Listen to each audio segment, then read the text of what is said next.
How's it going, guys? Well, my last video definitely stirred up some shit. Anyways, topic for today's video is how to lose weight fast, but also sustainably. So we live in a culture right now where people want immediate results, immediate gratification. They want to lose 30 pounds in 30 days. They don't want to have to wait 6 months to a year in order to see a big difference in their weight loss.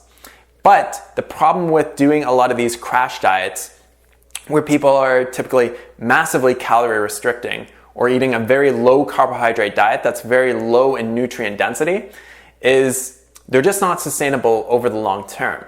So maybe they will lose 30 pounds really quickly. But when they finish doing that kind of like that crash diet or that almost like a cleanse in a way, like what's going to happen afterwards? Typically, people are just going to go back to eating how they used to before. And when they do that, when they resume their prior eating habits, they're basically just going to gain a lot of the weight back, if not all of it, and possibly even more. So doing a lot of these crash diets that are not sustainable long term is what people tend to gravitate towards because they want that immediate result. They wanted it done yesterday, but now they're just going to have to wait 30 days. But if I told you that, you know what, you can lose weight, but it's going to take a lot longer. It's not going to be as rapid, but it will be fast over the long term. Most people are not going to gravitate towards that because they want that immediate result. So something that Hannah and I, we recommend with Raw to Whenever is to eat a whole food plant-based diet for basically sustainable weight loss over the long term. Now, this isn't something that, we've created on our own. We're just following a lot of the plant-based doctors and just kind of following their advice and just kind of like sharing our experience with you. So over the last year, Hannah has lost 55 pounds. So she used to be 188 pounds in this photo here, and she's lost 55 pounds. Last time she weighed herself, she was at 133 pounds. So she has experienced that weight loss over a year. So that's 52 weeks. So that's only 1 pound per week, just over 1 pound per week. And for most people, they might look at that and be like, well, that's not fast enough. But the thing is, that's sustainable weight loss. That's what you want. You want sustainable long-term weight loss. And that weight loss was the result of actually just following some really simple advice that all the plant-based doctors recommend. So eating a whole food plant-based diet, so trying to stay away from as many refined or processed foods as possible, and eating when you're hungry, and then just finishing when you're full, which is just really simple advice. Now, that's going to be sustainable over the long term. Reason for that is you're going to be feeling full and satisfied at every single meal, as opposed to constantly feeling like you have to restrict calories. Or some people even promote overeating, which causes weight gain and of its own. Even on a plant-based diet, you can gain weight just by overeating. So why is a whole food plant-based diet, why is that going to be your best bet for weight loss? So for me, it comes down to 3 main factors. So the first one is that whole plant-based foods are naturally calorically dilute. So that means if you're to eat 1,000 calories worth of potatoes, as opposed to 1,000 calories worth of meat, so the actual volume of the potatoes is going to be much larger, as opposed to 1,000 calories of the meat. And that could just mean any type of animal product, so it could mean like cheese or any type of processed or highly refined foods. Basically, those foods are going to be very calorically dense. And typically, what that means is that usually the food is actually very high in, it could mean that it's high in refined sugar, or it could be very high in saturated or trans fats, or it's just going to be really high in fat. So if you're eating foods that are very calorically dilute, you're basically going to feel full. You're going to feel satisfied on a smaller amount of calories. And so if you want to run a caloric deficit for weight loss, if you're filling yourself up on foods that are satisfying, high carbohydrate, high in nutrient density, then that's going to be much more sustainable over the long term. So that brings me to the second point, which is nutrient density. So if you're eating a whole food plant-based diet and you're eating a variety of them, you're going to be getting all the proper vitamins, minerals, nutrients, phytonutrients, all those great things that are in the whole plant-based foods. You're going to be consuming them. And when you're consuming them, your body is going to be, it's going to feel nourished because you're getting everything that it needs, right? with the exception of B12. So if you're eating a lot of animal products or you're eating a lot of refined processed foods, you're not going to be getting everything that your body needs. So animal products in and of themselves they're not nutrient dense at all. A lot of them really don't have very many nutrients at all. And refined and processed foods are devoid of a lot of the vitamins and minerals that your body needs. So typically what happens when you're eating a diet that is not nutrient dense, you're going to end up overeating because your body it needs those vitamins and minerals. It needs all those nutrients. But if you're not actually eating them through your food, then you're just going to want to keep eating more and more and more food. So that's another reason why eating a whole food plant-based diet is so important for sustainable weight loss. So the third reason why a whole food plant-based diet is going to be great for sustainable weight loss is that plant-based foods are naturally high in carbohydrates. And you may think to yourself, well, carbohydrates, they're going to make me fat or they don't make me fat or whatever. But carbohydrates are so important just for your everyday vitality and function. If you're eating a very high fat diet, so maybe you're consuming 60 to 70 or 50% of your calories coming from fat, typically you're going to feel pretty sluggish. So you're not going to be feeling your best. And high carbohydrate foods, they just kind of make you feel a lot better. If you're eating a high carbohydrate, relatively low fat diet, so anywhere between 5 to 20% of your calories coming from fat and around 10% of your calories coming from protein, so eating at least 70% of your calories coming from carbohydrates, just from my own experience and just from talking to so many people who eat like this, you just have so much more energy to actually go out and live your life. So with eating a whole food plant-based diet, it's definitely going to be your best bet for sustainable weight loss. Now, Hannah and I have a couple of great recipe books, Raw Till Whenever, Raw Till Never. You can check them out at rawtillwhenever.com. Definitely a great resource for actually having really, really good, delicious food that's also very satisfying to your body. And these are the recipes that Hannah has used to lose 50 pounds in a year. So for sustainable weight loss over a year, that's really important. So I just want to mention a few other things. If you're actually eating a plant-based diet and you're still kind of struggling with losing weight, I want to make some mention of a few things that maybe you can focus on that's going to help with your weight loss. So first thing is definitely omit any type of oil that you're eating. If you're eating any type of oils, whether you're adding it in your food or drizzling it on a salad, it's a very high calorie, low nutrient density, no carbohydrates. So basically, as Dr. McDougall says, the fat you eat is the fat you wear. So if you're eating a lot of oil, that basically just really sticks to your body. So it's very high calorie and it's not going to be the best food for weight loss. The next thing that I would do is really restrict how many of these, vegan foods that you're eating. So any of these highly processed vegan foods like vegan burgers or vegan dogs or, vegan chicken or whatever, they're typically pretty high in fat. They're also high in sodium. They're highly processed. So make sure you just restrict or just omit those from your diet altogether. So the next thing that I think is really important to look at if you're still kind of struggling with weight loss on a plant-based diet is how many liquid calories are you consuming? So are you drinking a lot of smoothies? Are you drinking a lot of juice? If that is the case, then you probably want to restrict the amount of smoothies that you're consuming or the amount of liquid calories. So we were born with teeth for a reason. When you start to drink calories, it doesn't really provide the same satiation as if you're actually chewing the food itself. So if you still want to use smoothies, or if you still want to make smoothies, that is totally fine.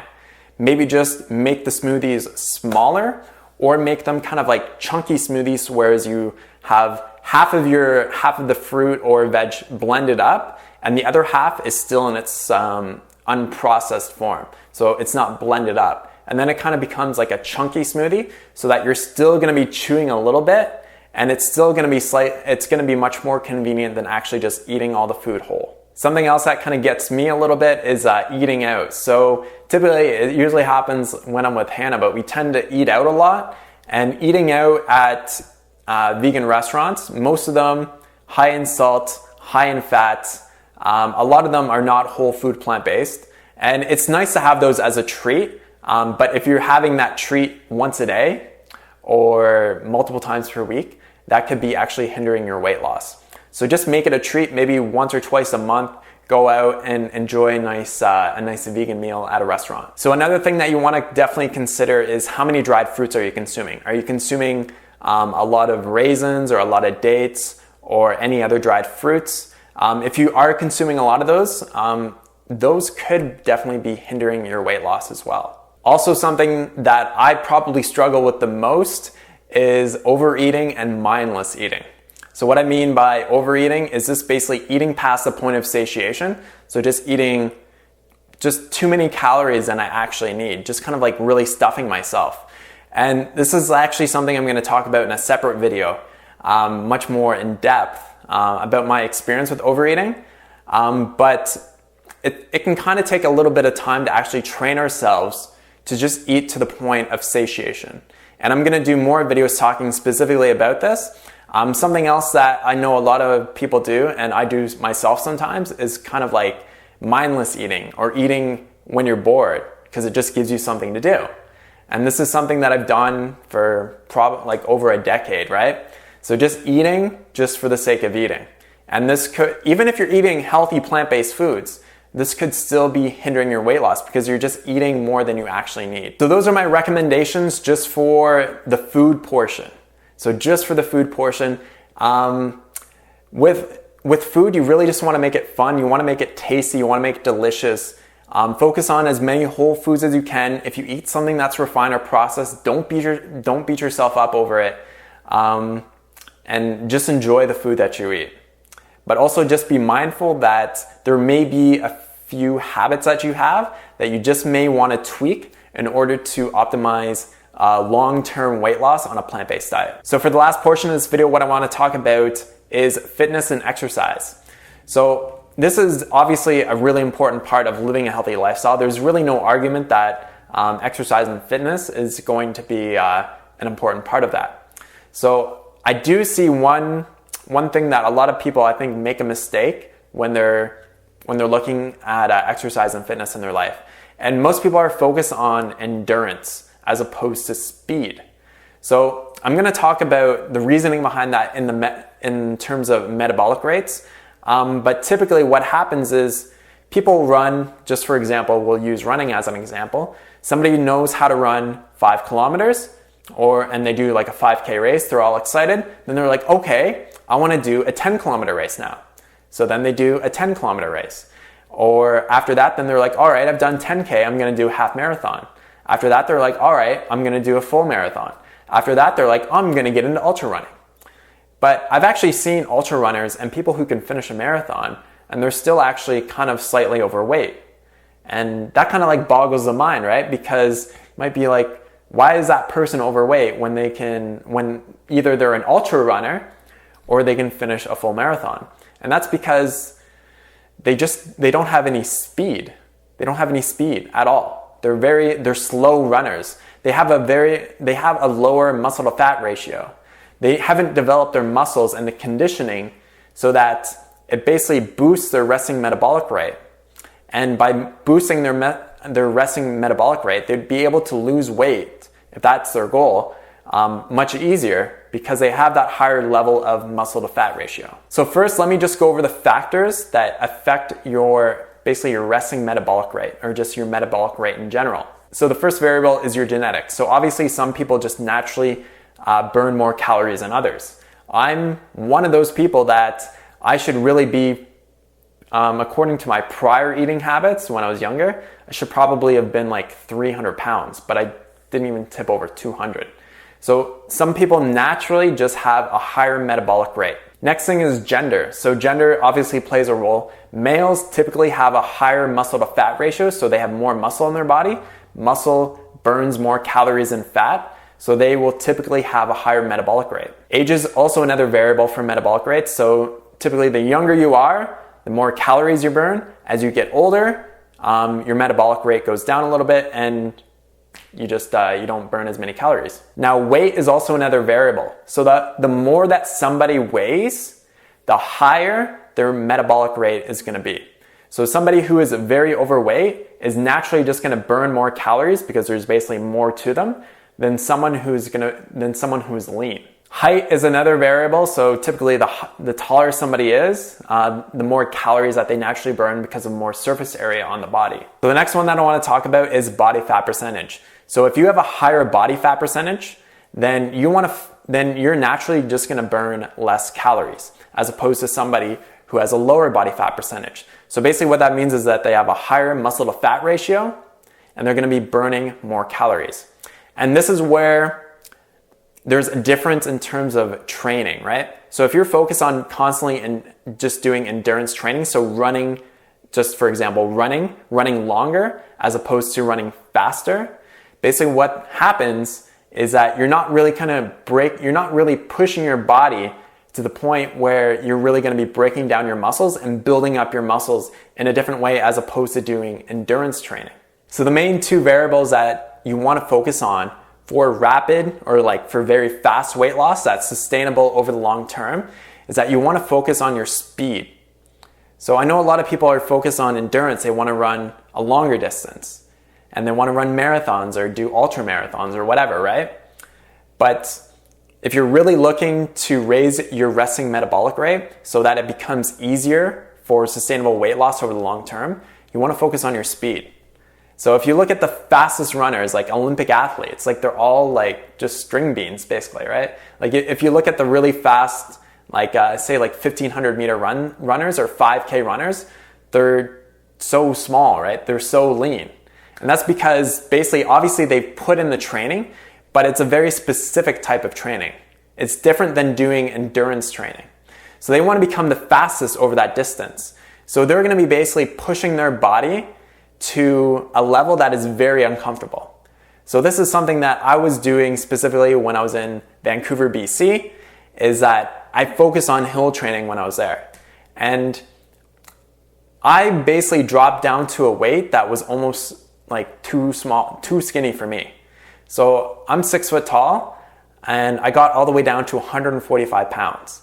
And I'm 155 pounds right now. I ate pretty well a very similar diet to what I used to eat before, but because all of my training was focused on becoming the fastest that I could do up this one hill, basically my resting metabolic rate just went through the roof because my body fat percentage was basically becoming so low, my muscle to fat ratio was so high that I basically couldn't eat enough calories.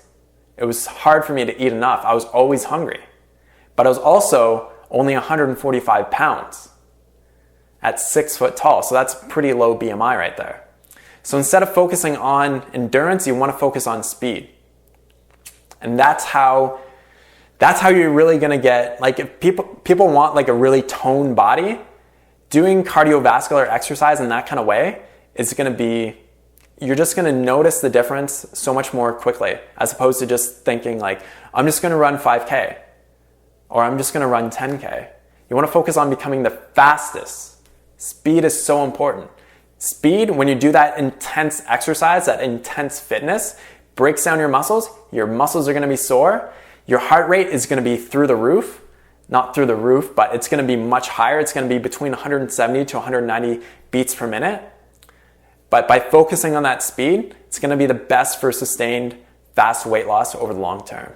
Anyways, guys, I hope that is clear enough. If you have any questions or comments, definitely leave them in the box below. Check out Raw to Whenever and check out our recipe books because the majority of the results that you're going to get is going to come from the food. But if you're just kind of at that weight plateau, or if you want to become really toned and really lean, then increasing the intensity of your exercise is going to be really what's going to be most important for you. And I can do another video talking more in depth about specific fitness training or fitness tips in order to become the fastest person. Anyways, guys, thanks so much for watching. Have a great day. Talk to you soon. Peace out.